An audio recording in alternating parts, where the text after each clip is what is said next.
আজকে আমি রান্না করব এরকম ছোট ছোট বাটা মাছ। চলো রান্না করব। আজকে বানাবো, এখানে সব মাছ মিক্সড আছে, ছোট চারাপোনা, পুঁটি, সব মাছ মিক্সড আছে। তার আগে মাছগুলো ভালো করে কেটে নিতে হবে, বুঝতে পারলি?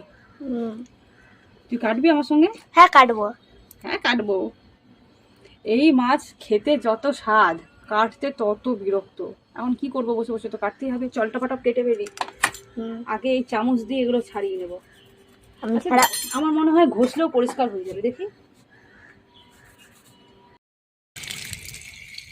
হ্যাঁ, এটা হাত দিয়ে ঘষলেই পরিষ্কার হয়ে যাবে।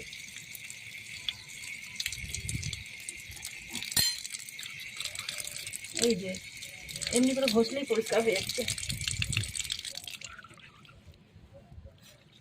এই মাছ খেতে যত না ভালো, কাটতে ততটা বিরক্তিকর। এই যে আগে মাছগুলো সব ভালো করে কেটে নিই, তারপরে আসছি। হয়েছে মা, কতক্ষণ লাগবে মাছ কাটতে? এই যে হয়ে এসেছে। আধা ঘন্টা ধরে মাছ বাছাই করে পরিষ্কার করে কেটে কুটে এই যে মাছ কাটা অবশেষে হয়ে গেল। তো এটা একটু সমস্যাপেক্ষ ব্যাপার, ভালো খেতে গেলে তো কষ্ট করতেই হবে। আর এই মাছে প্রচুর গুণ আছে। চল এটাকে লবণ হলুদ দিয়ে ভালো করে ভেজে নিই। এই যে চুনো মাছটা ভালো করে ধুয়ে নিয়ে এসেছি, তারপরে এর মধ্যে নুন হলুদ মিশিয়ে কিছুক্ষণ রেখে দেব। আর এদিকে কড়াইতে তেল গরম করে নিয়েছি। আমি রান্নাটা সাদা তেলে করব। তো সেই গরম তেলে সুন্দর করে মাছগুলো এপিট ওপিট করে দুবার করে ভেজে নিয়েছি, কারণ একবারে মাছ ভাজাটা হলো না সেই কারণে। আর রান্নাটা করব এই যে গাঁটি কচু দিয়ে আর আলু দিয়ে।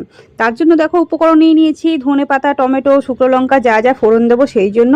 তো গরম তেলের মধ্যে শুকনো লঙ্কা আর জিরে ফোড়ন দিয়েছি, তারপরে দিয়েছি কুচনো পেঁয়াজ, পেঁয়াজটা একটু মজে এলে তার মধ্যে দিয়েছি টমেটো, তারপরে দিয়েছি হলুদটা একটুখানি নাড়িয়ে চাড়িয়ে এর মধ্যে দিয়ে দিচ্ছি আলু আর গাঁটি কচুটা, তারপরে দিয়ে দিচ্ছি পরিমাণ মতো লবণ। এবার এটাকে আমি ভালো করে কষিয়ে নিচ্ছি।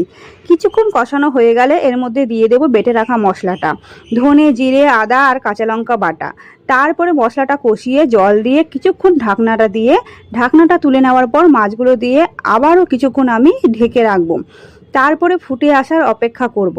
তো কিন্তু দেখো সুন্দর করে জল টল দেওয়া হয়ে গেছে। এবার আমি ঢেকে দিয়েছি। আর ঢেকে দেওয়ার পর ঢাকনাটা তুলে দেখো এরকম সুন্দর কিন্তু টান টান হয়ে এসেছে। তারপর আমি দিয়ে দিচ্ছি ধনেপাতা দেওয়ার পর কিন্তু রান্নাটা একেবারেই শেষ। কিছুক্ষণ ঢাকনাটা দেওয়ার পর এই দেখো সুন্দর একটা বাটিতে তুলে নিচ্ছি। আর কালারটাও কিন্তু বেশ সুন্দর হয়েছে, আর খেতেও খুব সুন্দর হয়েছিল।